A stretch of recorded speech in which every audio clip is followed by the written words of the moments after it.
Sziasztok! A mai nap a csirke nuggets házi receptemet mutatom meg nektek. Több gyereken már tesztelt, házi ketchuppal készül, és igen egyszerű és gyors elkészíteni. Ugyanakkor leveri a gyors éttermi változatot, mert hogy sokkal ropogósabb, sokkal finomabb, sokkal ízletesebb, és krumpli, hagyma és csirkemell is van benne. Na nézzük a mennyiségeket. Kell először is egy teáskanálnyi só, kell 100 g vöröshagyma, 15 g kukoricakeményítő, 300 g megpucolt burgonya, 260 g csirkemell, 2 tojás sárgája. Na, amivel viszont ízesítjük, az nem lesz más, mint 2 fűszerkeveréket ajánlom a legfinomabb ízhatás eléréséhez. Az egyik az a magyaros sültek, a második pedig a szárnyas pác. Igazás pácnak van írva, de nem csak pácolni, hanem fűszerezésre is nagyon jó, például a chicken nuggetsnél. Jó, hogyan készül? Veszünk egy ilyen aprítógépet, ezzel lehet igazán jól krémesíteni a hozzávalókat. Most az a feladat, hogy az itt felsorolt és megismertetett alapanyagokat tegyük a keverőbe, és egymást követően jól apróra, szinte krémesre pürésítsük le. Ha ez megvan, akkor tegyük keverőtálba, és az egészet keverjük össze. Javaslom, hogy a hagymához már tegyetek hozzá egy darab burgonyát, ugyanis ezzel könnyebb és egyszerűbb majd krémesíteni az ilyen robot gépben. Jó? Úgyhogy akkor most ez fog következni. Az utolsó menet, ugye hagytam még egy kis krumplit, és erre jön rá az a 260 g csirkemell, amit hát ilyen nagyobb darabokra a bárdal, az erdélyi késsel fölcsíkoztam. Így, ilyenkor már mehet rá a só is, ugye azt mondtam, hogy egy teáskanálnyi mennyiség, illetve mehet rá a fűszer is. Én most a magyaros sülteket fogom használni, és akkor ebből is egy jó adag mehet bele. Így. Oké. Na most jön kérem szépen a turmix, és ezt is krémesre. Ez az. A turmixnak egyébként 2 hangja van, általában mindegyiknek, ahol lehet állítani a sebességet. Először, hogy ilyen szép pépes állagot érjetek el, ahhoz ez kell, hogy legyen. Nem ez, ez. Ilyenkor a felső darabokat is alulra leküldi, és mindegyik darabka vágásra kerül. Ha ez megtörtént, mert mondjuk 1 percet, akkor jöhet a gyorsabb sebesség. Ha ezzel is elment egy jó pár percig, akkor történhet az, hogy elkészült. Na, szóval, kicsit DJ-skedtem. Na, a lényeg, hogy nézzétek meg, hogy teljesen krémes és igazi nuggets alapanyag. Jó, most ez hozzákerül ide a krumplihoz, hozzáadom a keményítőt, hozzáadom a 2 tojás sárgáját, így, és a húst, és az egészet jól elkeverem.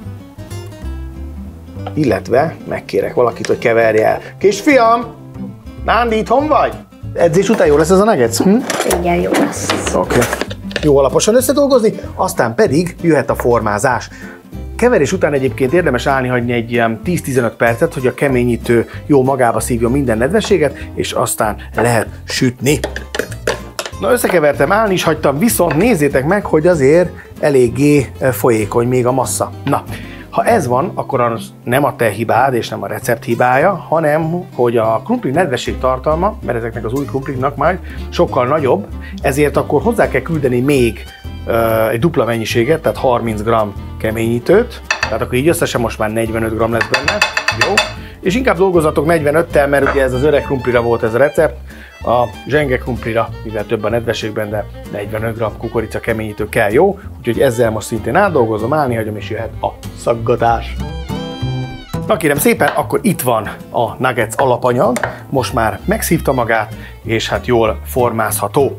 Erre a legegyszerűbb, leggyorsabb formázás, hogy veszünk egy ilyen crispy tálat, és egy fagylaltos kanalat, amit belülről kiolajoztam, őt is kiolajoztam, és fogom, és ide mérek egy pár kis kupacot, és ebből csinálom meg a nuggetseket úgy, hogy fölülről majd ellapítom. Jó? Másik megoldás, ha nincsen crispy tálunk, akkor mit csináljunk? Nagyon egyszerűen fogjuk és ilyen sütő papírra nyomjuk, kisebb-nagyobb formákat lehet belőle. Hogyha van időnk szórakozni, akkor tegyük hűtőbe a masszát, várjuk meg, míg még keményebb lesz, és akkor akár kiszúró formákkal is elkészíthetjük.